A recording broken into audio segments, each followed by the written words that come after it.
The stale, sterile smell of the hospital room was the first thing that hit me, an olfactory precursor to the absolute void that was about to open up. It wasn't the clinical scent of antiseptic or bleach, but the particular, sickly sweet odor of industrial-strength despair, masked poorly by cheap air fresheners that smelled like synthetic pine. That was where my life, the stable, predictable, quietly successful life I had built 1,000 miles away from the family business, went utterly sideways. Dad was gone. Just like that.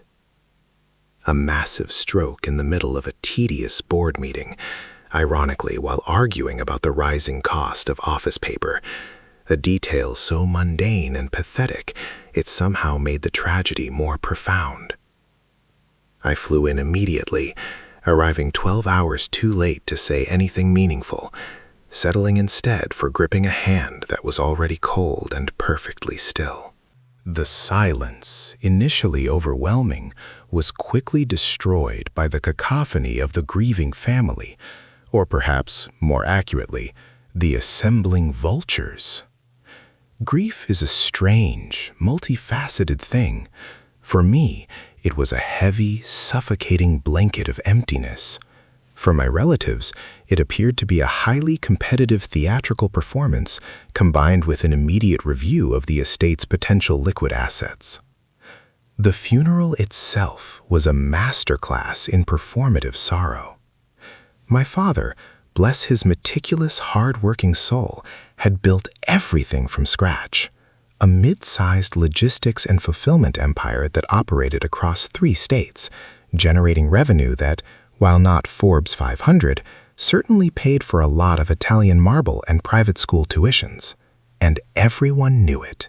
They knew exactly what that mahogany casket represented, the closing of one chapter and the open season on inherited wealth. Aunt Linda, for instance, managed to cry louder than the professional mezzo-soprano hired for the hymns. It was truly an impressive feat of sustained emotional projection, especially considering I had seen her on her phone just 10 minutes before the service started, texting her realtor.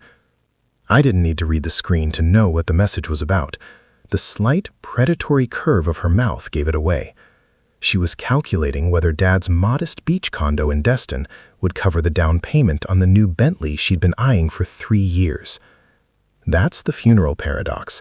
Tears streaming down the face while the calculator app runs hot in the pocket. It makes you realize that sometimes greed doesn't just dull the soul, it makes people profoundly ridiculous.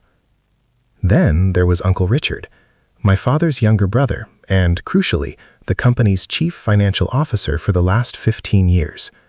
Richard was, to put it mildly, aesthetically challenging. He favored expensive suits, always Italian, always perfectly tailored, but he insisted on wearing them with those soft, butter-colored leather loafers, usually without socks, a habit that always made him look like a very rich man who had misplaced his yacht and his sense of decorum. He smelled perpetually of an aggressively citrus-based cologne that somehow managed to be both overpowering and cheap simultaneously. Richard's performance at the cemetery was subdued, though he kept adjusting his cufflinks, which seemed to be distracting him more than the actual lowering of his brother into the earth. He pulled me aside after the last clod of dirt had been tossed, away from the hovering, hungry gaze of the other relatives. "Look, kid," he said, his voice dropping into that conspiratorial, oily register he reserved for offering terrible financial advice. "I know this is rough, truly rough, but we gotta talk business, the company, right?" The machine doesn't stop just because the conductor stepped off the train. He gave me a pitying look, the kind of look reserved for someone who clearly wasn't equipped to handle reality. Richard had always viewed me as the artist of the family, the one who went off and got a degree in something utterly useless like international relations, and then, even worse, found quiet, respectable success consulting for NGOs. I was not, in his mind, a real business person. I wasn't gritty, I didn't play golf with the right people, and I definitely wore socks with my shoes. Dad's last wishes were very clear, Richard, I said, keeping my tone flat. I had spent the last week in my father's massive, intimidating study, locked away with the estate lawyers, reviewing everything. The trust is in place. The succession plan is active.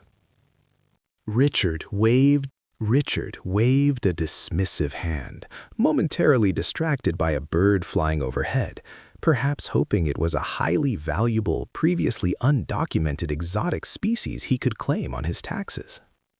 Yeah, the plan. Look, the old man, bless him, he had his head in the clouds about who should run things. He was sentimental.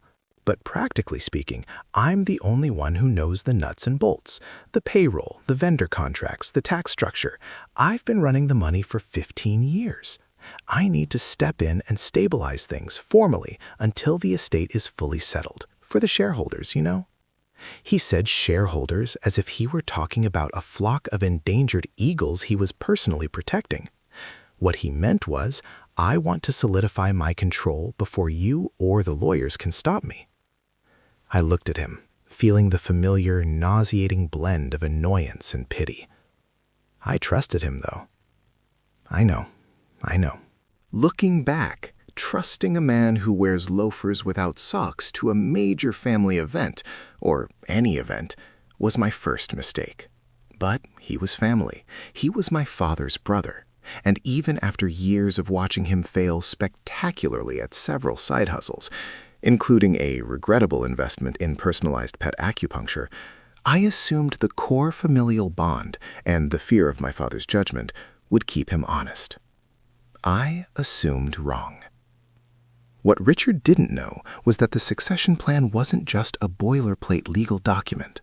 My father was a quiet pragmatist with a deep, almost paranoid streak about corporate security and familial betrayal. 3 years prior, after Richard had been caught trying to expense a timeshare deposit as client entertainment, Dad had made some crucial amendments. The lawyers, 2 grim-faced men named Sterling and Hart, who communicated exclusively in clipped sentences and legal jargon, had laid out the terms for me just 48 hours after Dad's passing. I, the supposedly useless artist, was the sole residual beneficiary of the controlling share package.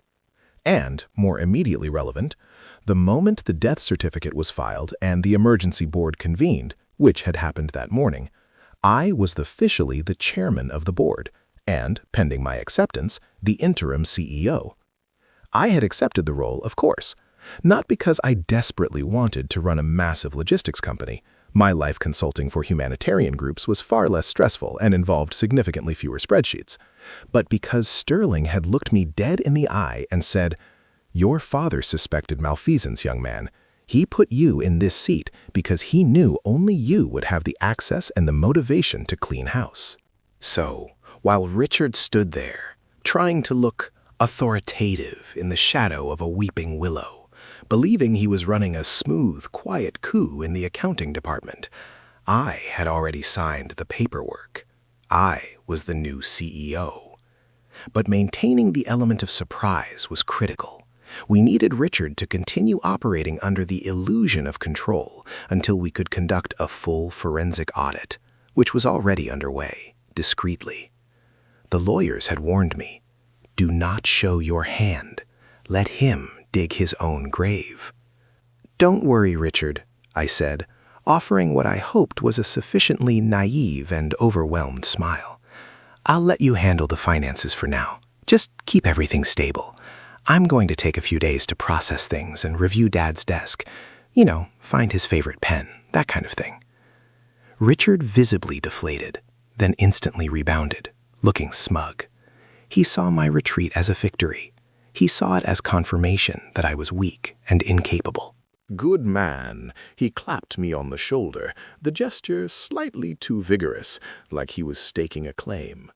"I'll hold down the fort. Don't you worry your pretty little head about balance sheets. Just focus on the grieving process." The subtext was deafening. "Go sit in a corner and cry, kid. I'm taking the keys to the castle. I drove back to the sprawling, silent family estate, feeling the weight of the company press down on me. I hated lying, but the lawyers had painted a grim picture of the company's internal state. Dad had grown increasingly suspicious over the last year, noticing discrepancies he couldn't quite put his finger on, small leaks in the hull. He was an old-school businessman. He felt fraud in his gut before he saw it on a ledger. The next few days were a blur of obligatory casserole deliveries and hushed conversations with the two main auditors Sterling had assigned, both of whom looked like they had been forged in the icy fires of Wall Street cynicism. They worked in a small, windowless office tucked away in the corporate headquarters that Dad had used for special projects, far from the CFO's wing. Mr. Richard seems proactive, the lead auditor, a gaunt woman named Miss Chen, observed dryly on day 4, while scrolling through transaction logs on a large monitor. She had the ability to make proactive sound like a terminal disease. How proactive? I asked, sipping the terrible office coffee. Well, since your father's passing, he's accelerated the approval of several large discretionary expenditures. Notably, a $40,000 renovation of his personal office, new ergonomic furniture, a custom humidity-controlled wine fridge, all logged under Emergency Capital Improvements. I pinched the bridge of my nose. Of course. Why grieve when you can redecorate? That was Richard's mantra. Is that unusual? It's bold. But this, Mr. Narrator's last name, this is concerning. Miss Chen zoomed in on a line item dated 3 days after the funeral. The amount was massive, well into 6 figures, logged under the blanket category of fleet acquisition and modernization. Fleet acquisition? We haven't bought a new truck in 6 months. What did he acquire? Miss Chen leaned back, her face perfectly impassive, which meant the news was spectacular and likely criminal. It's logged as a specialized high-performance logistics vehicle. We tracked the VIN. It's not a forklift, sir, or a semi-trailer. It's a 2023 Porsche 911 GT3 RS, Python green, with carbon fiber racing seats. Total price, $358,000, charged directly to the corporate account. A brief, surreal silence descended upon the cramped office.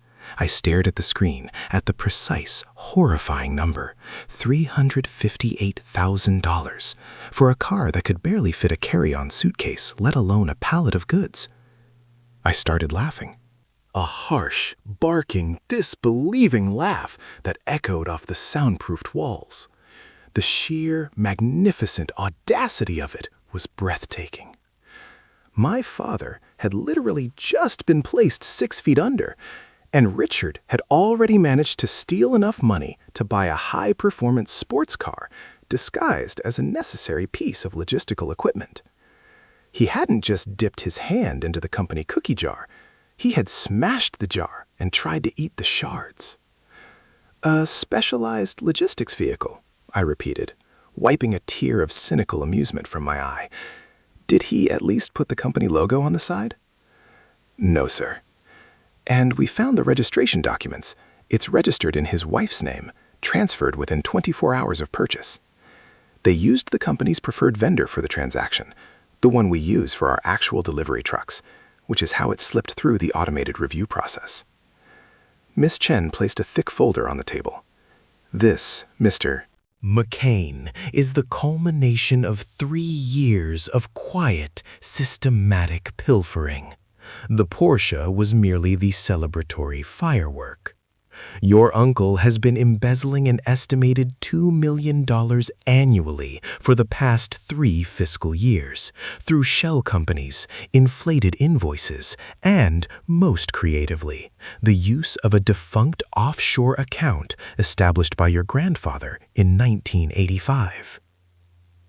$2 million a year. $6 million in total, minimum. He stole $6 million from his own brother, whom he was supposed to be protecting. He stole $6 million, but refused to pay for Spotify Premium. He always listened to the free version with ads during our road trips. That's the kind of infuriating, pathetic cheapness we were dealing with. The depth of the hypocrisy made my stomach turn. But the sheer stupidity of the Porsche transaction, doing something so ostentatiously idiotic right when the company was in transition, was the true marvel. He must be feeling incredibly secure to make a purchase like this now, I muttered, leaning forward, the laughter gone, replaced by a cold, hard focus. He is, Miss Chen confirmed. He believes he has neutralized you, the heir, and that he is merely signing off on the company's continuation of business. He believes the power vacuum is his. This was the pivot point, the moment the grief transformed into purpose. I felt a surge of energy that was not sadness, but righteous corporate fury. My father had given me the keys to the castle to keep it safe, and now the first test was to lock the vault and throw the thief in the dungeon. "All right, Miss Chen," I said, picking up the phone and dialing Sterling, the lawyer. "It's time to finalize the paperwork. I think Uncle Richard has enjoyed his brief, green-colored reign of terror long enough." I stepped out of the hidden office and walked down the long, carpeted hall toward the executive floor. I adjusted my tie, feeling the heavy, unfamiliar weight of my father's signet ring on my hand. I remembered Richard's condescending pat on my shoulder at the cemetery, his advice to focus on the grieving process. Oh, I am focusing, Richard, I thought, pushing open the heavy glass doors leading into the executive suites. And the grieving process requires me to administer justice. I saw Richard immediately. He was standing by the panoramic window of his newly renovated office, which now indeed featured a ridiculously sleek wine fridge, talking animatedly on the phone, a wide, self-satisfied grin plastered across his face. He was gesturing wildly, undoubtedly recounting his brilliance or bragging about the power he'd just stolen. I could almost hear the aggressive citrus cologne wafting down the hallway. He glanced up, saw me approaching, and immediately covered the receiver, his grin transforming into a look of bored tolerance. "Hey, kid," he mouthed silently, expecting me to retreat or perhaps ask where the office supply closet was located. He had no idea I was the CEO. He had no idea that the official, unannounced transfer of power had already been sealed. And he definitely had no idea that his shiny new, obscenely expensive Porsche 911 GT3 RS, a vehicle he thought was his secret little celebratory prize, was about to become the single most damning piece of evidence in his impending corporate felony conviction. I stopped directly outside his door, close enough to smell the cologne, but far enough not to accept another oily, patronizing shoulder pat. I waited until he hung up the phone, which he did with an exaggerated flourish, indicating that whatever important business he had been conducting was now mercifully finished for the benefit of the lowly heir. "What is it, kid?" Richard asked, leaning back against his expensive new desk, radiating smug entitlement.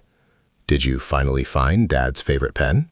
Look, I'm swamped, stabilizing the accounts, but if you need a little cash advance for groceries, just ask. I ignored the jab and the terrible offer. I simply smiled, a thin, sharp smile that didn't reach my eyes. "Actually, Richard," I said, my voice low and dangerously calm, "I didn't find the pen, but I did find the receipt for the specialized high-performance logistics vehicle. Python green, wasn't it?" Richard's face went white. The blood drained from his cheeks so fast he looked like a poorly preserved wax museum exhibit. The smugness evaporated, replaced by the naked, terrifying fear of a cornered thief. The look on his face was the purest form of cinematic payoff I could have ever hoped for. The game, I realized, was definitively over.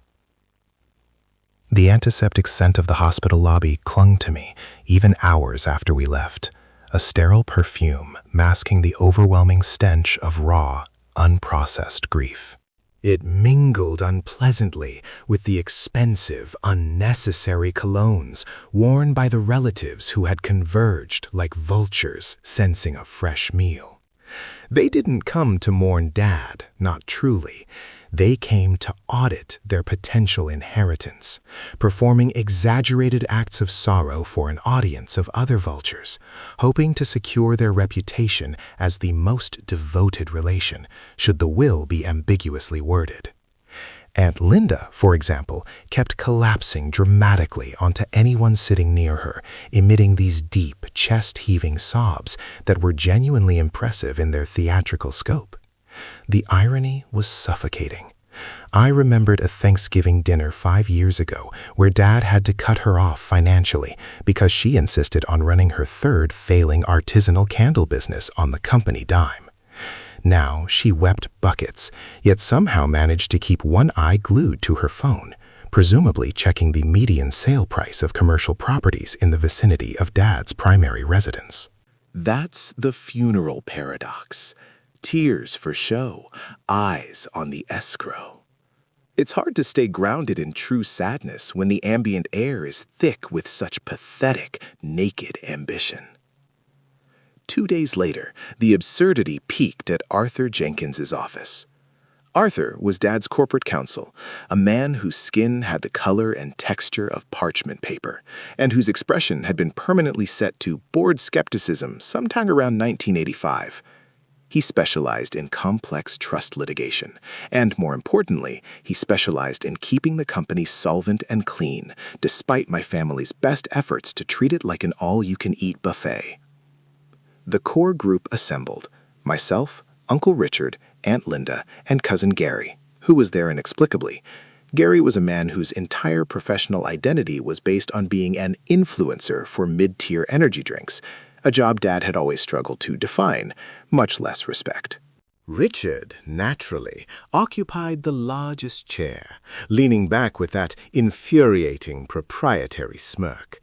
He was wearing an impeccably tailored navy suit, signaling professional gravitas, but the smirk belied the performance. It said very clearly, "This meeting is a formality. I am the man who has kept the lights on while the air was playing games elsewhere. I am the logical successor." Arthur, however, was in no rush to validate Richard's self-assessment. He cleared his throat, a dry, raspy sound like sand slipping through an hourglass. He began by laying out the corporate structure, talking about the holding entities, the sub-companies, and the 3 separate trusts Dad had established decades ago to firewall the assets from exactly the kind of predatory family members currently shuffling their feet impatiently. "As you all know," Arthur drawled, adjusting his severely geometric glasses, "Henry's intention was always to secure the longevity of Sterling Logistics. He spent the better part of 40 years building it from a regional startup into the multinational entity it is today. And, importantly, Henry understood the risks associated with rapid, uncontrolled shifts in management." Richard piped up immediately, attempting to inject himself into the narrative. "Which is why Henry entrusted the operational control to me, Arthur. I've been running the day-to-day operations for the last 5 years, stabilizing things, handling procurement, ensuring—" "Indeed, Richard." Arthur cut him off with the precision of a scalpel, not even bothering to look up from the dense legal documents stacked before him. "You held the title of Chief Operating Officer, a critical role, unquestionably, and you were compensated commensurate with that title." The emphasis Arthur placed on compensated was subtle, but it landed like a brick. Richard flushed slightly. The rest of the family members exchanged quick, hungry glances. They heard the unspoken jab. "You were paid well, Richard. Don't pretend your loyalty was altruistic." Arthur continued, ignoring the silent tension. "However, control of Sterling Logistics, Inc. is vested not in an operational title, but in the holder of the Class A voting shares, which reside within the Henry Sterling Legacy Trust. This trust was updated just 3 months ago, specifically tailored to ensure a smooth transition, protected from any potential external or internal challenges. The room went silent. Richard, who had expected Arthur to simply hand him a gilded key, looked genuinely confused. "Updated?" Linda finally whispered, her morning performance instantly dissolving into avarice. "Why updated, Arthur? Things were fine, weren't they?" I knew why. Dad had always been paranoid, and rightly so. He used to joke that the only difference between our family and a group of jackals was that the jackals had better table manners. I trusted him. I know. I truly believed that the legal fortress he built was impenetrable, but I had no idea just how complex the final layer was. Arthur fixed Linda with a look of extreme boredom, the kind of look reserved for people who ask painfully stupid questions. Updates are common for minimizing tax exposure and maximizing corporate security, Linda, but the relevant fact now is the designation of the successor trustee and, critically, the designation of the corporate CEO. He paused for dramatic effect, letting the word CEO hang in the air like a ripe piece of fruit. Richard practically vibrated in his chair. This was it, the moment of his long-awaited coronation. He probably already had a mental list of the high-end office furniture he was going to requisition and the exact thread count of the sheets for the company apartment in Monaco. I felt a surge of nausea, partly from grief, partly from the realization of the massive, crushing weight that was about to be dropped onto my shoulders. A weight I hadn't fully consented to, or perhaps hadn't been fully briefed on until this very moment. Arthur finally looked up, his eyes resting not on Richard, but on me. The updated stipulations grant full controlling interest and the immediate executive title, Chief Executive Officer, effective at the time of Henry's passing, to the sole beneficiary designated in the Legacy Trust, Arthur stated clinically. He then named me. He used my full, formal name, the one I hadn't heard since my high school graduation. The ensuing silence was deafening, quickly followed by a cacophony of outrage that nearly blew the expensive oil painting of some forgotten maritime scene off the wall. "Excuse me?" Richard's voice was a low, dangerous rumble, laced with genuine disbelief. His expensive suit suddenly looked like a cheap costume. "Did you just say my name? He hasn't been involved in the day-to-day since he was 12 and tried to automate the filing system using sticky notes and a stapler." Linda shrieked, a high-pitched sound that was frankly embarrassing. "But he's been working in, research? Consulting? He doesn't know how to run a shipping fleet. Richard has the experience." Arthur remained perfectly composed, a master of controlling chaos. He lifted a hand. Henry Sterling was meticulous. He foresaw these exact objections. The role of CEO is non-transferable under the terms of the trust, unless the designated beneficiary declines the role within 60 days. Furthermore, the role comes with full authority over all operational assets, including immediate control over all existing corporate accounts, signatory power on all bank lines, and, crucially, access to the real-time financial reporting system. Richard, however, wasn't listening to the technical jargon about trusts and beneficiaries. He was stuck on the fundamental, horrifying concept. I was in charge. The person he viewed as a perpetually absent, slightly naive relative was now his boss. His face went a shade of mottled purple that clashed horribly with his navy blazer. "This is a joke, Arthur, a cruel, terrible joke," Richard hissed, leaning forward. "He was always supposed to be the minor beneficiary, the one who gets the vacation house fund. I was the operational spine. I was the one negotiating the multi-million-dollar contracts last quarter." Arthur finally cracked a microscopic smile, a twitch at the corner of his thin lips that only I caught. Henry had many talents, Richard. One was predicting human nature. He left specific, detailed instructions for the immediate integration of the new CEO, including a full, unredacted audit of all corporate spending for the last 24 months, to be delivered to the new CEO's desk within the next 2 hours. That's when Richard's purple face turned a sickly, pale white. The transformation was instant and deeply satisfying, despite the circumstances.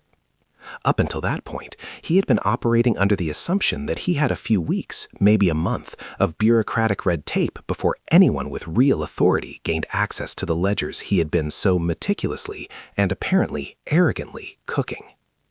He didn't know about the upgrade to the financial reporting system I had architected years ago, during that brief, naive consulting gig I had done for Dad, back when I thought the biggest corporate challenge was optimizing server load.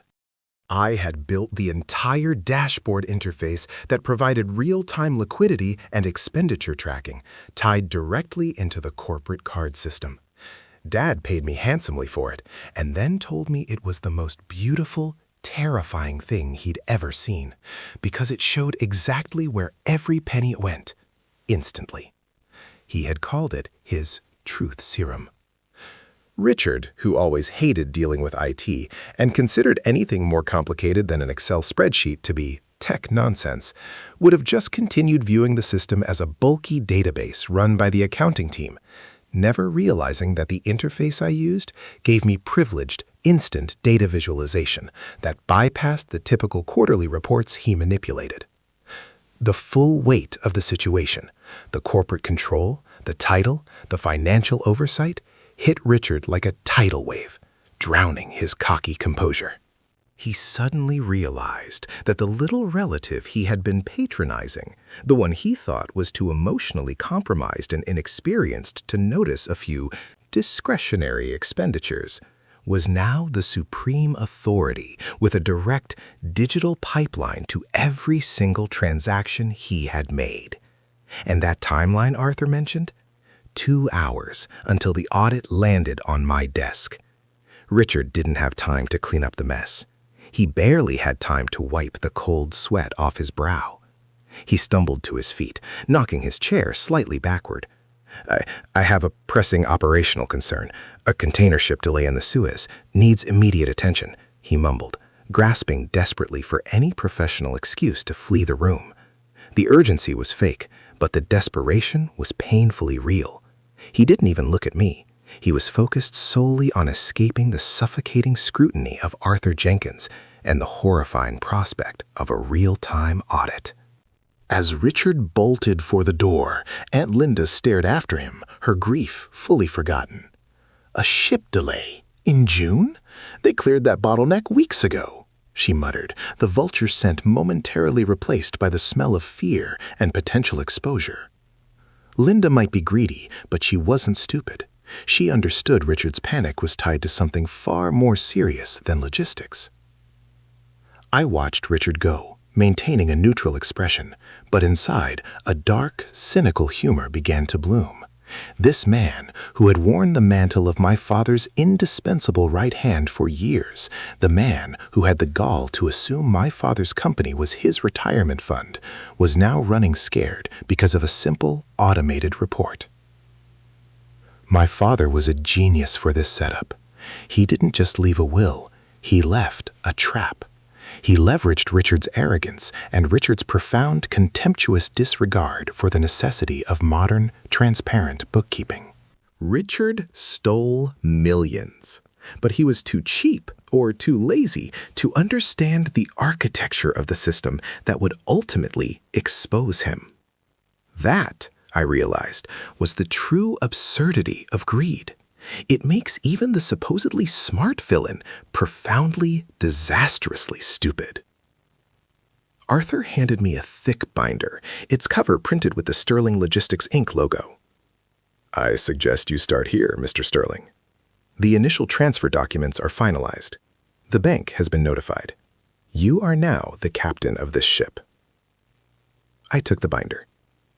It felt heavy, not just with paper, but with expectation, sorrow, and the imminent promise of financial confrontation.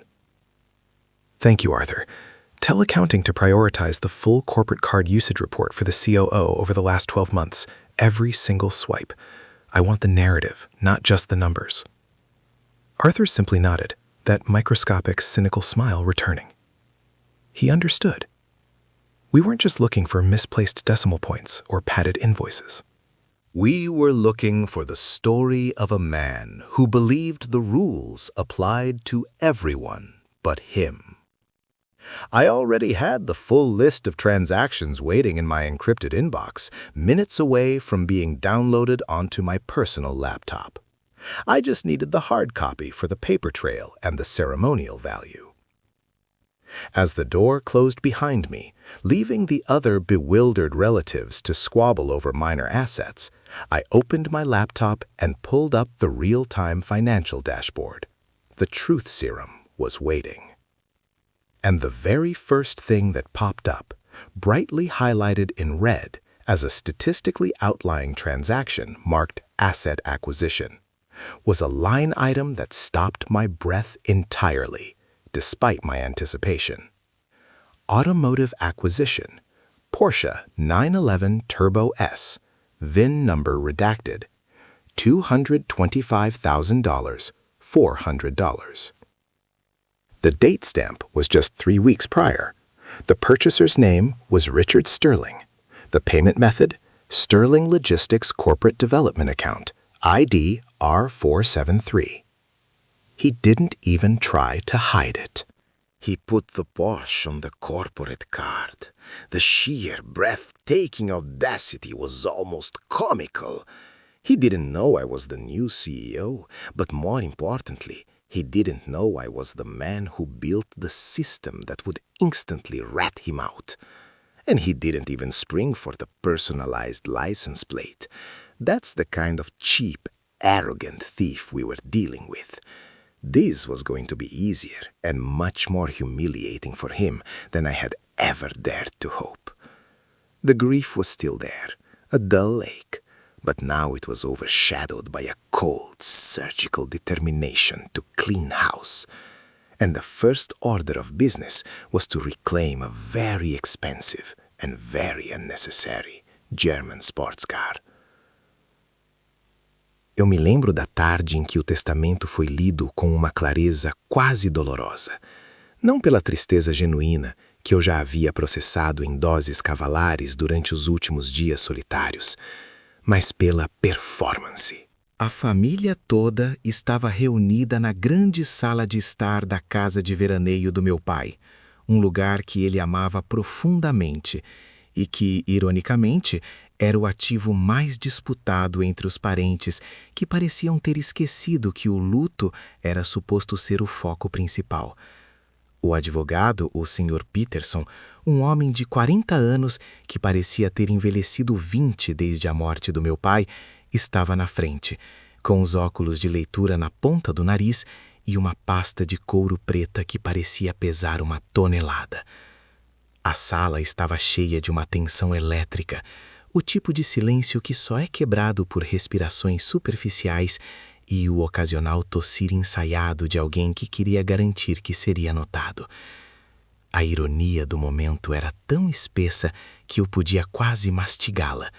Lá estavam eles, os herdeiros, os parasitas, vestindo preto de forma impecável, com expressões que variavam de tristeza teatral a impaciência mal disfarçada.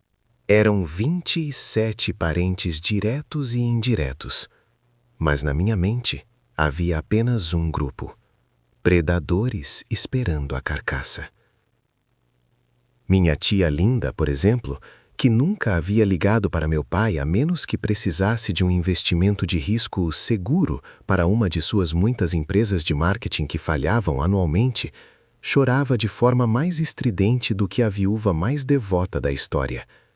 Era um choro alto, convulsivo, mas eu notei que a mão dela estava firmemente apertando a de seu marido, e o olhar dele estava fixo não no Sr. Peterson, mas na galeria de arte que meu pai havia montado na parede oposta, avaliada em milhões.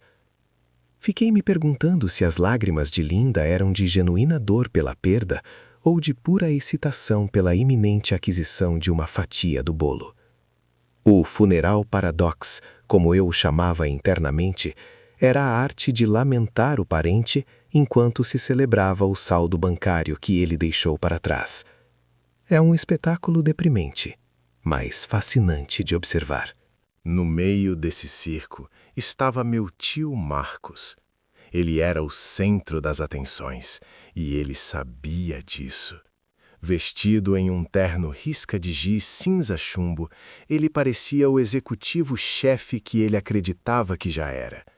Ele passava a mão pelos cabelos grisalhos e bem cuidados, suspirando dramaticamente de vez em quando, acenando com a cabeça como se estivesse coordenando uma complexa fusão financeira, em vez de simplesmente aguardar a leitura do que já sabíamos ser um testamento bastante direto.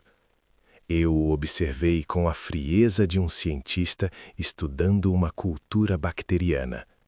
Eu sabia, naquele momento, que ele era o maior ladrão na sala, mas ele estava atuando como o pilar da família, o homem que assumiria a responsabilidade. Ele bebia um uísque puro, coisa que ele só fazia em momentos de máxima autopromoção, e falava em voz baixa e grave sobre o legado e o compromisso de honrar a memória de meu irmão, enquanto eu tinha a prova de que ele havia desviado centenas de milhares de dólares para satisfazer um capricho automotivo de mau gosto. Eu estava sentada em uma poltrona mais afastada, fingindo absorver a gravidade da situação. Eu não estava mais triste, eu estava furiosa, mas minha fúria era tão calma e calculada que parecia indiferença. Eu estava vestida de preto, claro, mas eu era a única que não estava pensando em objetos de herança ou frações de ações. Eu estava pensando em códigos de contabilidade, em lançamentos de caixa e, claro, no modelo exato do Porsche 911 Turbo S, com seus estofamentos vermelhos e aquele cheiro insuportável de novo rico. O Sr. Peterson pigarreou e finalmente começou. O testamento era complexo na distribuição de ativos pessoais, mas claro no que dizia respeito à empresa, a espinha dorsal de todo o patrimônio da família. A grande maioria das ações com direito a voto e a propriedade da Castrol Dynamics seriam divididas igualmente entre os 3 principais herdeiros: eu, Marcos e o fundo de caridade que meu pai vinha mantendo há anos. Esse era o plano de meu pai há muito tempo, um plano que garantia que ninguém teria uma maioria absoluta para vender a empresa no calor do momento. A Castrol seria mantida sob controle fiduciário por mais 5 anos, garantindo sua estabilidade. Houve um burburinho de desapontamento. Os primos distantes estavam claramente esperando um milagre financeiro, e Peterson os despachou rapidamente com menções a joias de valor nominal e antiguidades menores. Mas o foco logo voltou para a empresa. No que diz respeito à administração da Castrol Dynamics, Peterson leu, mantendo a voz monótona. O conselho de diretores, seguindo as diretrizes estabelecidas pelo CEO anterior, meu falecido cliente, nomeou um novo executivo-chefe, com efeitos imediatos. A sala ficou em silêncio absoluto. Todos os olhos, especialmente os de Marcos, se voltaram para o advogado. Marcos estava inflando o peito, pronto para receber a aclamação. Ele era o vice-presidente executivo de operações há uma década. Ele era o sucessor óbvio na cabeça de todos. Ele já havia ensaiado seu discurso sobre liderar a empresa através deste momento difícil. Peterson, no entanto, manteve o suspense. Ele dobrou a folha de papel e a colocou de lado. O nome do novo CEO será revelado ao conselho amanhã de manhã. Por agora, o que é relevante para o testamento é que todas as decisões financeiras e operacionais estarão sujeitas à revisão e aprovação do novo executivo-chefe. A frustração de Marcos era palpável. Ele tossiu, um som seco e autoritário. Peterson, não seja ridículo. Deve haver uma confusão. Meu irmão e eu discutimos isso em profundidade. É claro que, dadas as minhas décadas de experiência e meu conhecimento íntimo da operação, eu serei o CEO interino, pelo menos. Com todo o respeito, Marcos, Peterson disse, fixando-o com um olhar de desaprovação. Minhas instruções foram muito claras e foram formalizadas pelo Conselho 3 dias após a morte de seu irmão, seguindo a carta de sucessão que ele deixou. Eu senti um sorriso se formando no canto da minha boca e tive que cobri-lo rapidamente com minha taça de água. O advogado era um mestre em manter a compostura, e ele estava me fazendo um favor mantendo o segredo por mais um dia. Eu precisava de mais 24 horas para finalizar a auditoria interna que eu havia iniciado secretamente. Eu precisava de números irrefutáveis e do relatório completo do meu especialista em forense financeira. O tempo que Marcos e o resto da família estavam desperdiçando discutindo quem herdaria o relógio de pulso favorito do meu pai, era o tempo que eu estava usando para construir o caso que destruiria a carreira e a liberdade de Marcos. Enquanto a discussão sobre a sucessão e os ativos menores se arrastava em minúcias irritantes, minha mente voltou para o escritório, para os dados. Desde que Peterson me contatou secretamente sobre a carta de sucessão, eu havia mergulhado na contabilidade da Castrol Dynamics. O Porsche de $237 mil era apenas o topo de um iceberg flutuando em um oceano de fraude. Marcos era ganancioso, sim, mas ele era estúpido em sua ganância. Ele usou a empresa como seu cofrinho pessoal, confiante de que meu pai, cego por sua lealdade familiar, nunca inspecionaria de perto os gastos de seu irmão mais novo. O esquema do Porsche por si só era de uma audácia risível. Ele não apenas usou o cartão corporativo para a compra inicial. Ele configurou a transação através de uma subsidiária de fachada de baixo nível que a Kestrel havia comprado anos atrás para gerenciar ativos desvalorizados. Ele classificou o Porsche 911 Turbo S como equipamento de frota de alto desempenho para avaliação de mercado de luxo. Equipamento de frota, eu murmurei, revirando os olhos para minha água. Ele tentou depreciar o carro em um período de 5 anos, inserindo-o nos livros contábeis como um veículo de demonstração. Mas não parou por aí. Meu analista, um ex-auditor do IRS chamado Ben, que eu havia contratado com uma cláusula de confidencialidade de 10 anos e um salário astronômico, descobriu outras anomalias.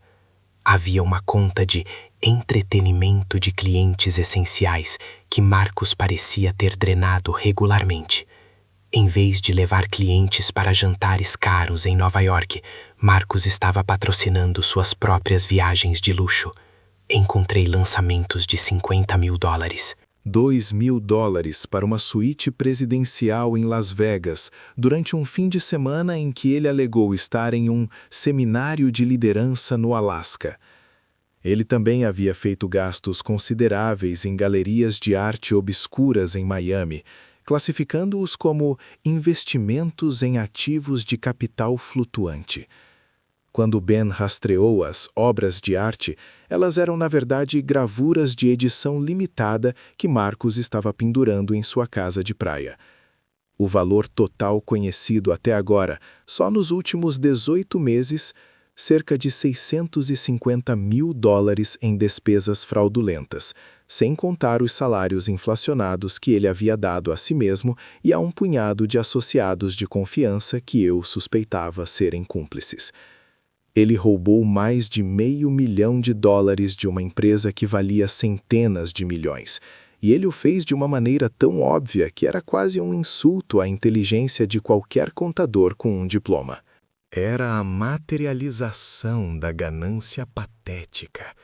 Ele era rico o suficiente para não precisar roubar, mas era barato demais para pagar por seus próprios brinquedos caros. Enquanto Peterson lia sobre a divisão da propriedade da fazenda, Marques interrompeu a leitura novamente, desta vez direcionando suas perguntas para mim, tentando me envolver em seu jogo de controle. Querida sobrinha, ele disse, usando um tom paternal que sempre me dava arrepios. Você está muito quieta. Sei que esta é uma situação terrível, mas temos que ser práticos. Você, como a acionista majoritária em potencial, tem uma responsabilidade. Você concordaria que, para manter a estabilidade, eu deveria ser nomeado o CEO interino imediatamente para evitar qualquer pânico no mercado? Eu olhei para ele, mantendo meus olhos ocos, forçando-me a mostrar uma expressão de exaustão e desamparo. Marques, eu respondi, minha voz um sussurro cansado. Eu não sei nada sobre gestão corporativa. Eu estava em Milão. Meu pai sempre cuidou disso. Eu confio plenamente no julgamento do conselho. Isso era o que ele queria ouvir. Isso era o que ele esperava. A herdeira mimada e aliviada por se livrar do fardo da responsabilidade. Ele sorriu, um sorriso de tubarão, acreditando que ele tinha me avaliado corretamente. Ele me via como uma ameaça zero, uma peça de xadrez que ele poderia mover à vontade. Ele achava que eu era ingênua o suficiente para assinar qualquer documento que ele colocasse na minha frente, concedendo-lhe poder total sobre a Castrol Dynamics. Eu confiei nele uma vez, anos atrás. Lembro-me de quando eu era adolescente e ele me levou para um jogo de beisebol, agindo como o tio legal. Eu o idolatrava, em parte porque meu pai estava sempre ocupado. Olhando para trás, confiando em um homem que insistia em usar um anel de sinete em todos os 10 dedos e que usava meias de cano baixo para reuniões importantes. Eu sei. Confiar nele foi meu primeiro erro. Mas aquele tempo de ingenuidade havia acabado. A morte do meu pai não apenas me colocou no centro de um império, ela me deu uma visão clara do quão podre a lealdade familiar pode se tornar sob o peso do dinheiro. Excelente, Marcos disse, virando-se para o Sr. Peterson com uma renovada confiança.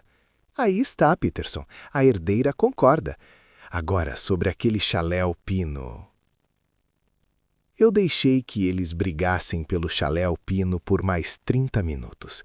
Eu observei a mesquinhez, a maneira como a família, que era meu porto seguro, se desintegrou em uma coleção de interesses egoístas.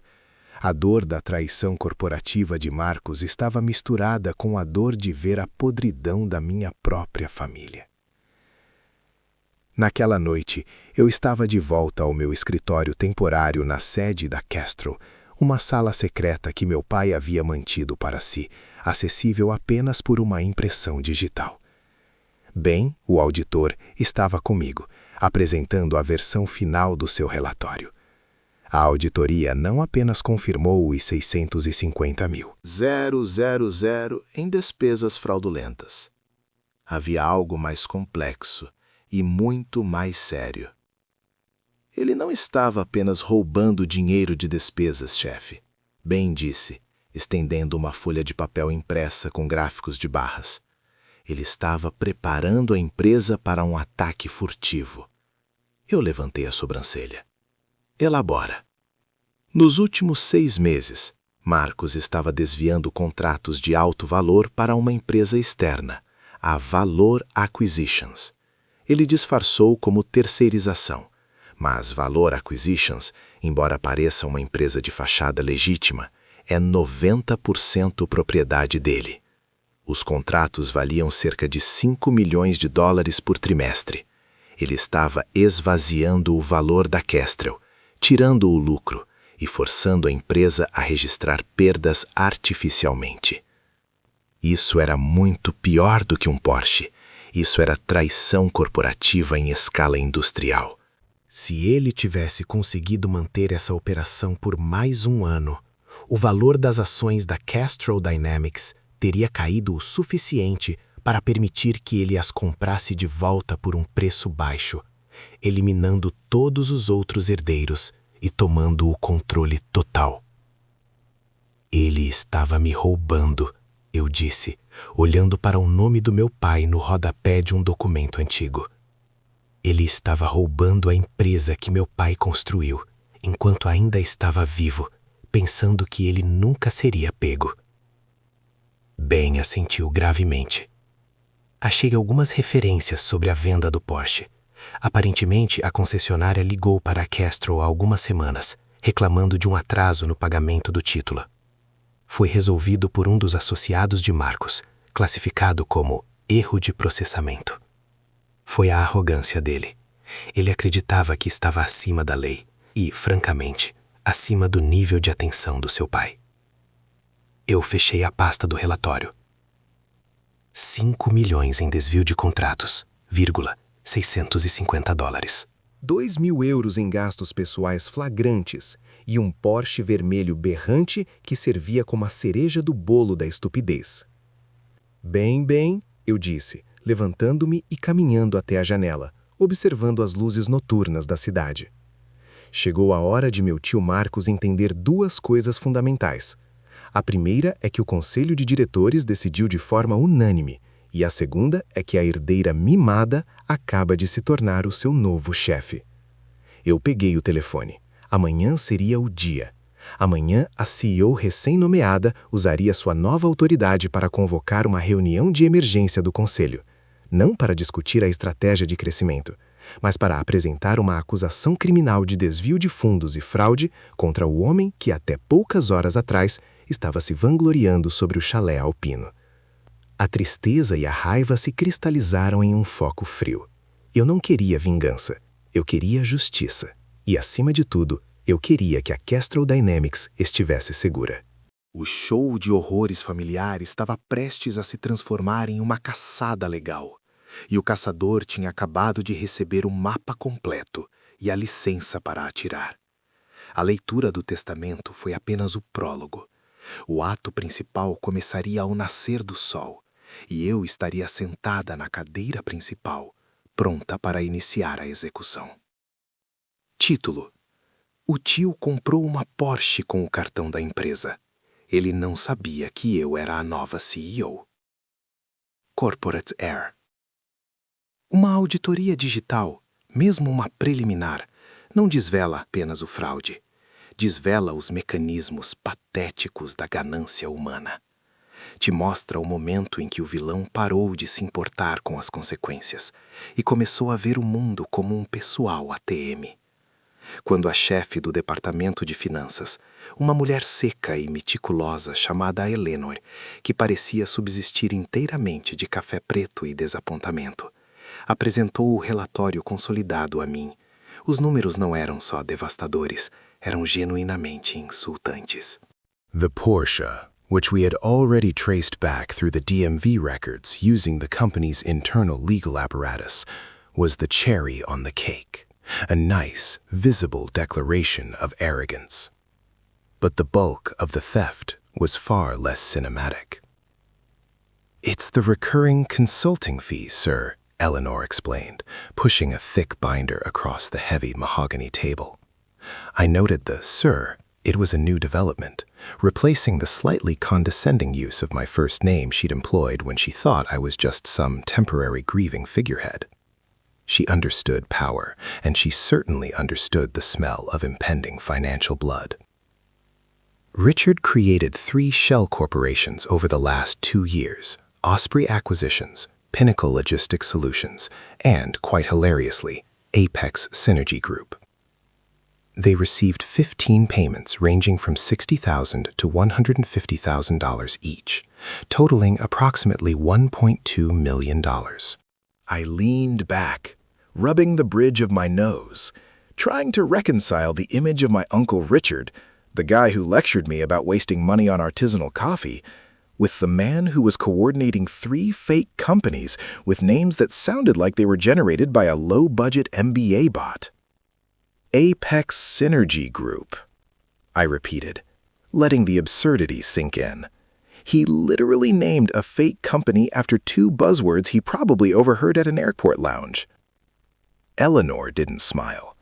She was far too professional for levity, which made her commentary all the more cutting. The invoices claimed to provide strategic restructuring analysis and supply chain optimization reviews. Reviews, I might add, that consisted entirely of a single paragraph copied and pasted from Wikipedia's definition of synergy. This was the part that got me. The sheer contemptuous laziness. Richard wasn't just a thief, he was a monumentally incompetent one. He had banked on two things: that the company's founder, my father, would never scrutinize the details, and that the financial department was too busy covering its own bases to report him. Both assumptions were correct, until the arrival of the new CEO, who happened to have a background in corporate litigation and an almost pathological aversion to corporate jargon like apex synergy. Beyond the $1.2 million in fake invoices and the $300,000 luxury vehicle, there was a staggering amount of petty operational fraud. Expense reports filed for client dinners that were clearly just takeout receipts from his local steakhouse near his mistress's apartment, which we also found thanks to the credit card geotags. And another $500,000 funneled through the company's emergency cash reserves under the umbrella of unforeseen operational disruptions. In total, we were staring down a minimum of $2 million lost, all to fund Richard's increasingly extravagant lifestyle. A lifestyle he was now fully exposing by driving a bright yellow Porsche 911 Turbo S around town. The arrogance was truly breathtaking, deserving of some kind of award for corporate stupidity. The critical phase now was containment and silence. Richard had no idea the trap had been sprung. He was still showing up at the office, occasionally offering me unasked-for paternalistic advice about how to handle the transition, which meant don't ask too many questions about the expense reports. He acted the part of the dutiful elder statesman, the man who was keeping the ship afloat during the emotional turbulence. He was, to use the appropriate term, circling. But while Richard was busy congratulating himself on his flawless operational subterfuge, the rest of the family, the extended clan of heirs, started their own, far less sophisticated assault on my emotional reserves and the company assets. My father's death had acted like a strange, perverse starting gun for a marathon of entitlement. The moment the eulogy was finished, and before the pallbearers had managed to stow the flowers, the text messages started arriving. These were the cousins, the secondary aunts, the ones who usually only appeared for weddings and open-bar Christmas parties, suddenly worried about the legacy. Aunt Linda, the one who famously claimed she was allergic to poverty, called me twice a day, every day, under the guise of checking on my grieving process. Her actual objective, of course, was to subtly insert herself into the discussion of the non-company assets, namely Dad's rather valuable vintage car collection and the sprawling property up in Maine. "I just worry, darling," she cooed on one call, her voice thick with fake concern, "that you, being so young and focused on the business, might overlook certain sentimental obligations. Your father always said that the lake house felt like it belonged to all of us, a true family retreat. It would just be so tragic if it fell into the hands of, well, strangers during probate." I just listened, my expression neutral, sipping lukewarm office coffee. "Aunt Linda," I finally cut in, my voice clinically even, "the will is very specific, and the assets are currently held in a trust administered by external counsel. I'm focusing purely on stabilizing the company right now. Perhaps you should direct any questions about real estate to Mr. Henderson at White & Case." There was a moment of stunned silence on the line. Linda hadn't expected the reference to a high-powered, incredibly expensive law firm. She had expected me to fold under emotional pressure, to agree that, of course, the cousin she hadn't spoken to in 3 years deserved a summer share of $1 million property. The whole exchange was a microcosm of the funeral paradox. They wept the loudest during the service, not out of sorrow for the deceased, but out of frustration that the spoils hadn't been divided immediately. The calls were relentless. Cousin Mark, who had tried and failed at 7 different pyramid schemes, emailed me his resume and a 20-page pitch deck for a synergistic social media outreach initiative, demanding a $150,000 budget and the title of Chief Innovation Officer. I didn't even bother replying. I archived it under a folder labeled Vultures. Their sheer audacity was ironically useful. Every intrusive call, every thinly veiled attempt at asset extraction served only to steel my resolve regarding Richard. If the extended family was trying to skim the cream off the top of the inheritance, Richard had tried to drink the entire bucket, and he was the one who deserved zero mercy. The investigation continued quietly, like water seeping into a weak foundation. We brought in a specialized digital forensics team external to the company, making sure Richard's corporate email and hard drive were mirrored and analyzed without his knowledge. The evidence was damning, revealing not just the transfer of funds, but the meticulous planning. Richard hadn't used a personal laptop for the shell company paperwork. He had used a dedicated encrypted VPN connection routed through a small, unsuspecting co-working space downtown, a clear attempt to distance the activity from the company's IP range. But he made a mistake, a classic one born of overconfidence: time management. He ran the shell companies during lunch breaks. The lead forensic investigator, a young woman named Maya who looked perpetually bored by human incompetence, reported. We cross-referenced the VPN usage logs with his official calendar. Every time Osprey Acquisitions sent a major invoice, Richard's calendar showed a 2-hour block labeled Executive Wellness Seminar or Off-Site Strategy Meeting. The timing is precise. He also used the same proprietary font from our internal marketing materials on his Apex Synergy invoices. He was too lazy to reformat. I nearly laughed, a dark, humorless bark. The man was worried about font consistency when defrauding his brother's legacy. This was the absurdity of greed personified, stealing millions, but unwilling to pay an intern $20 to change the typeface. We had the full picture now: the timeline, the dollar amounts, the dummy corporations, the physical evidence of the car parked 2 towns over, registered to Osprey Acquisitions. Everything was documented, triple-checked, and ready to hand over to the district attorney's office. But I wasn't ready to release the documents yet. Richard had to sweat. He had to believe he was still in control, still the wise uncle guiding the naive nephew.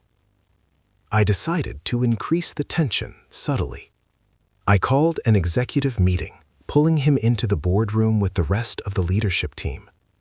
Richard walked in, radiating false confidence, probably still high on the smell of his new leather seats. "Richard," I began, my tone measured and businesslike, "I've been doing a deep dive into the Q3 budget projections versus actual expenditures. We're showing a significant hemorrhage of capital in the consulting and external review category, specifically the relationship with some of our newer vendors. It's almost $2 million year over year." I watched him closely. His posture stiffened instantly. He didn't flinch exactly, but the micro-expression of panic was visible, a slight twitch near his left eye, quickly suppressed by a forced avuncular smile. "Ah, yes, those strategic restructuring costs," he waved a dismissive hand. "Necessary expenditures, I assure you. Your father and I agreed they were crucial for optimizing future profitability. Long-term investment, you know? Thankful in the short term, but necessary for, synergy." He used the word synergy, the same pathetic word listed on the fake invoices. I nodded slowly, maintaining eye contact. "I understand the need for external expertise, Richard, but I'm finding the accounting incredibly opaque. For instance, these 3 specific vendors, Osprey, Pinnacle, and Apex, Can you walk me through their specific deliverables? Because based on my preliminary review, it looks like we paid $1.2 million for content we could have sourced from a high school student using Google. The blood drained completely from his face. It wasn't the numbers that got him. It was the specific mention of the names. He knew instantaneously that I had broken through his wall of deceit. "That is highly sensitive proprietary information, young man," he stammered, his voice losing its polished veneer and becoming shrill. "And honestly, I find the implication of impropriety deeply offensive, especially coming from someone who has only been here for 5 minutes." "The impropriety is offensive to me too, Richard," I countered, leaning forward slightly. "And considering I signed the checks now, I expect clarity on where $2 million went. I am not asking for proprietary data. I am asking for basic accountability regarding the money that was stolen from this company." I didn't blink. I used the word stolen. The meeting ended abruptly. Richard sputtered some excuse about needing to make an urgent overseas call and practically ran out of the room, leaving the CFO and the head of operations staring at me, wide-eyed. They knew. They had known for a while, perhaps, but now the truth was out in the open air. A terrible stench that couldn't be covered up by another round of executive wellness seminars. The next few days were characterized by utter chaos and quiet maneuvering. Richard knew I was looking, but he didn't know how deep I had gone. He spent his time trying to delete files, scrub emails, and contact the shell companies, which, of course, were just prepaid burner phones and mail drops. We watched him, digitally and physically. He was running ragged, a rat caught in a steel trap. The final piece of preparation was coordinating with the police. Corporate fraud of this scale wasn't just a civil issue, it was a matter for the authorities, especially given the brazen use of the company's capital for personal gain, like that gaudy vehicle. I wanted criminal charges. I wanted consequences that went beyond just repaying the money. I wanted Richard to face the shame and the complete destruction of the fraudulent life he had built. I met with Detective Reynolds, a seasoned investigator who specialized in white-collar crime. He barely reacted to the $2 million figure. Apparently, that was Tuesday for him. But he did react to the Porsche. A bright yellow 911 Turbo S, Reynolds confirmed, reviewing the file. That's not a quiet, discreet embezzlement choice. That's a cry for attention. That's him daring you to catch him. He didn't know who the CEO was going to be, I said, a grim satisfaction settling over me. He thought he had years of safe skimming ahead of him. "Arrogance is always the weak link," Reynolds said simply. "We have enough here for multiple counts of wire fraud, grand larceny, and possible money laundering, depending on how he handled the payouts to Apex Synergy. We can move on this tomorrow." Tomorrow. That was it. The waiting game was nearly over.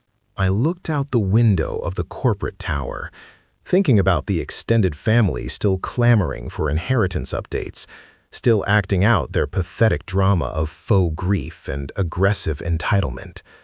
They were focused on fighting for control of my father's meager personal estate, completely blind to the fact that the biggest asset, the company, had been hemorrhaging cash into Richard's absurdly named shell accounts. Richard thought the company was his ticket to freedom. He treated it like a bank he couldn't be locked out of.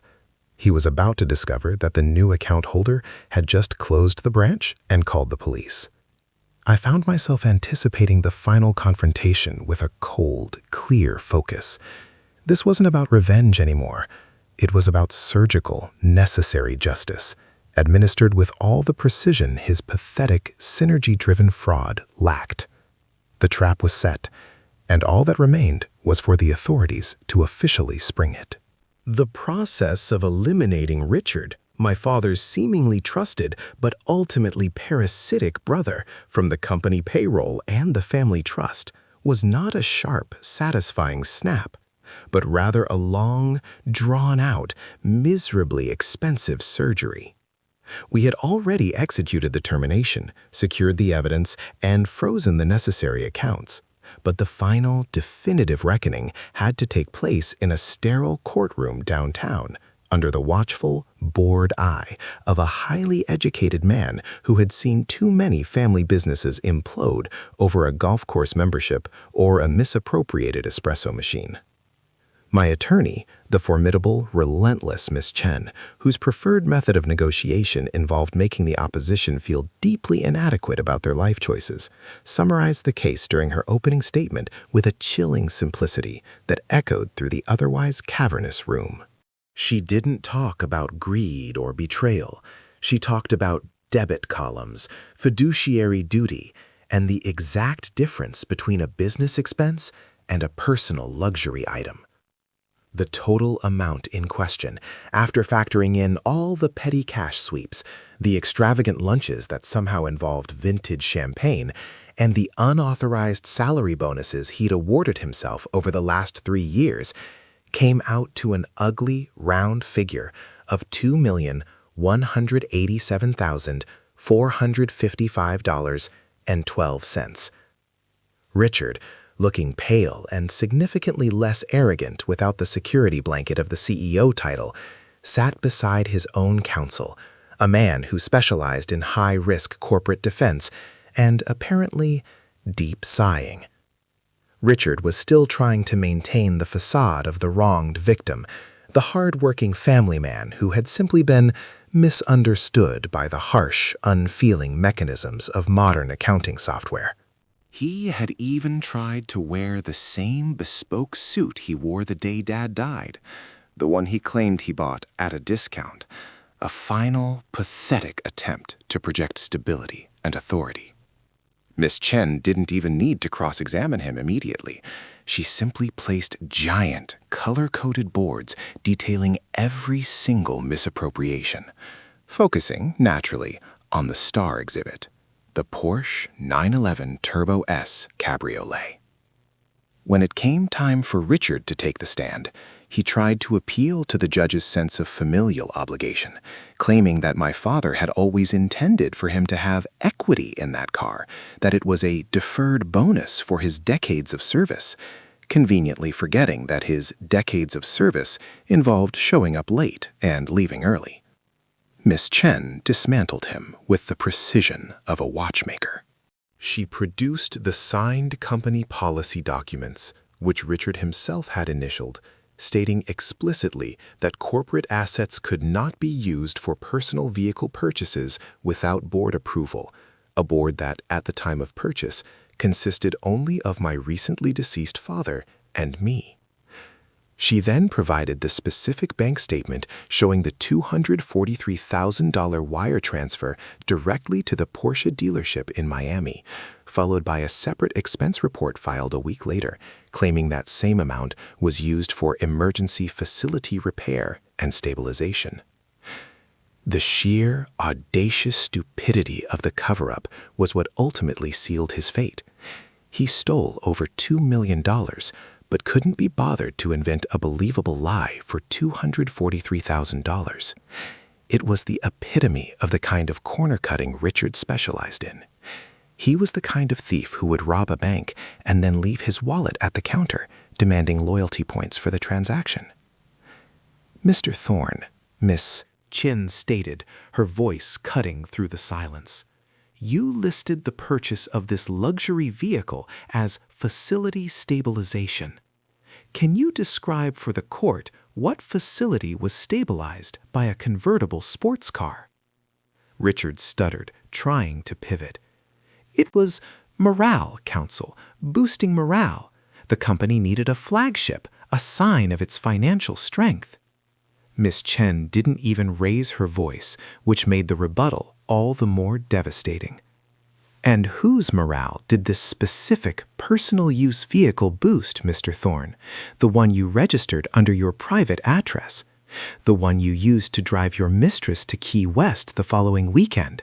We have the toll receipts, Mr. Thorne, every single one of them, logged against the company's fuel card, listed as Client Development Travel.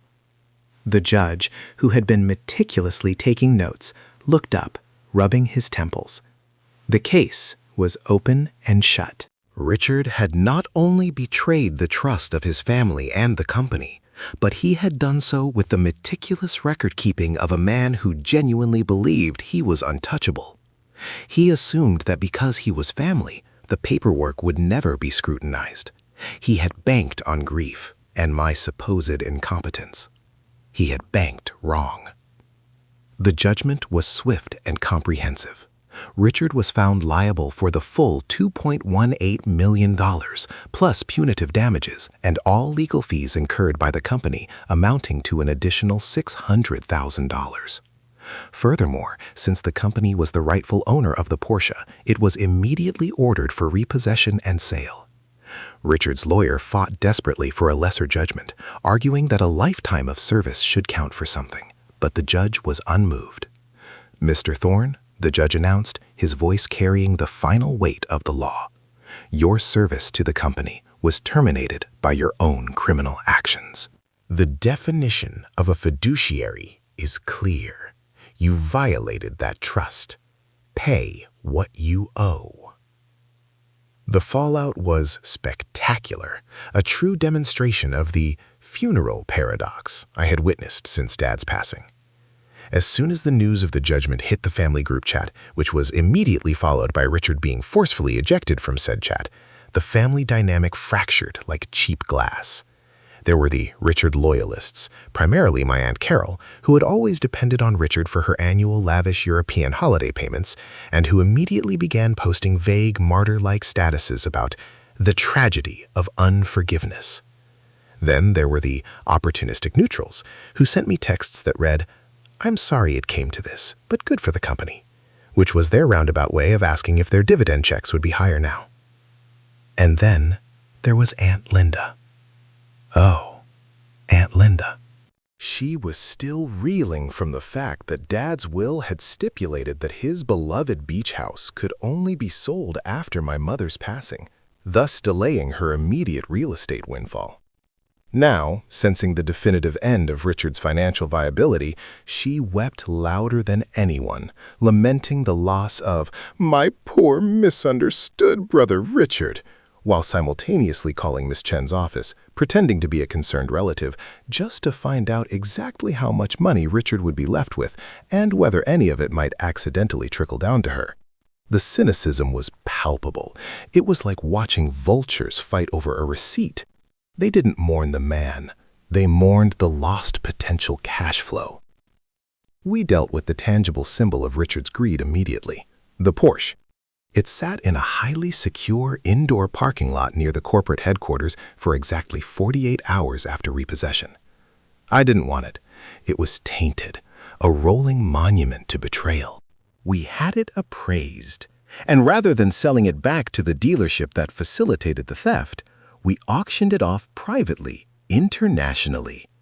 It sold for slightly more than what Richard paid for it, thanks to the low mileage and high demand for that specific model.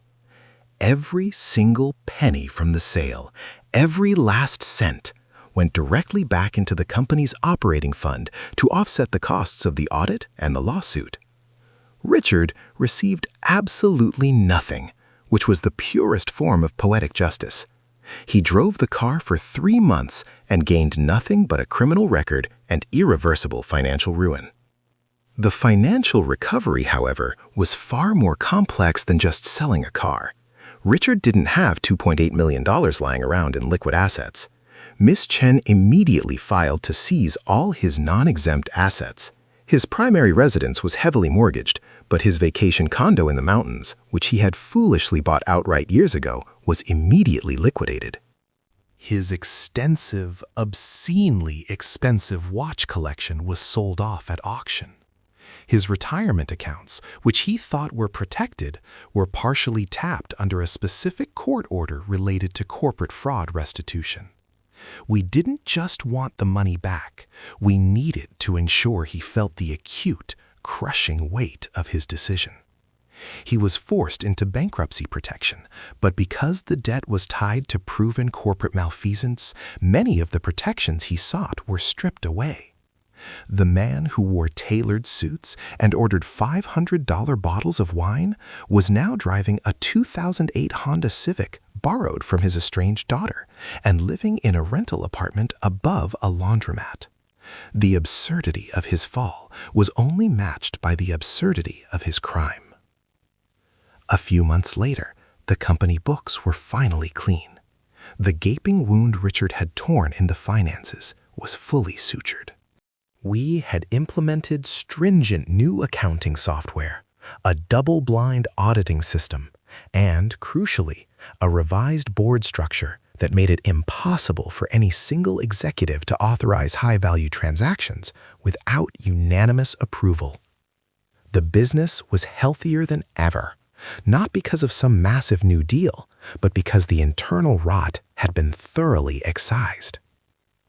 My final act in this saga, the true conclusion of the inheritance, came not in the courtroom, but in my father's old office.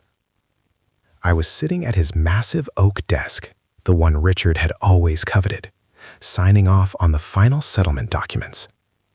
Miss Chen was there, sipping a lukewarm coffee, reviewing the final promissory note Richard was forced to sign, ensuring that any future earnings he somehow acquired would be subject to garnish until the debt was fully paid, a debt he would likely be paying for the rest of his miserable life.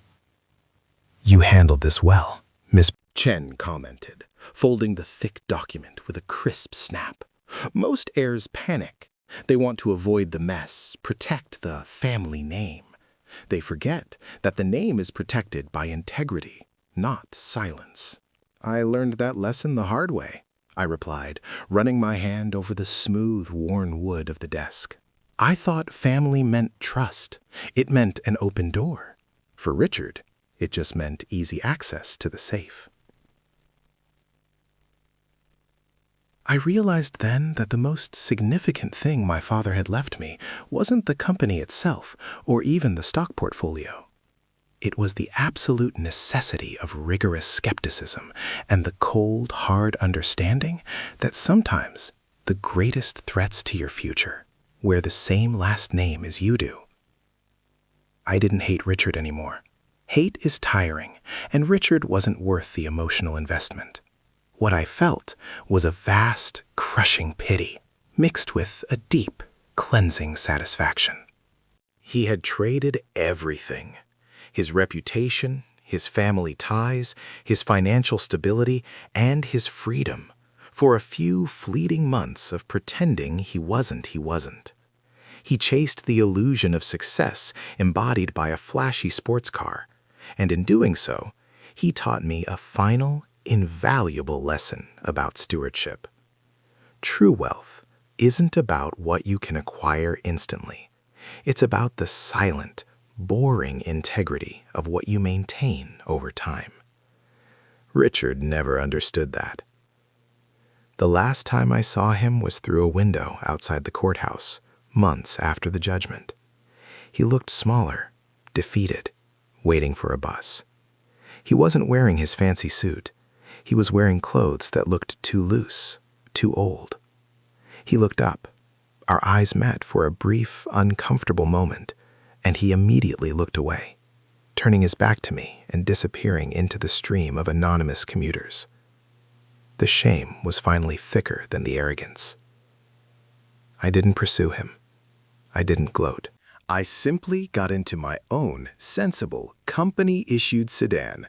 A German model, yes, but a four-door one designed for safety and efficiency, paid for correctly and accounted for meticulously.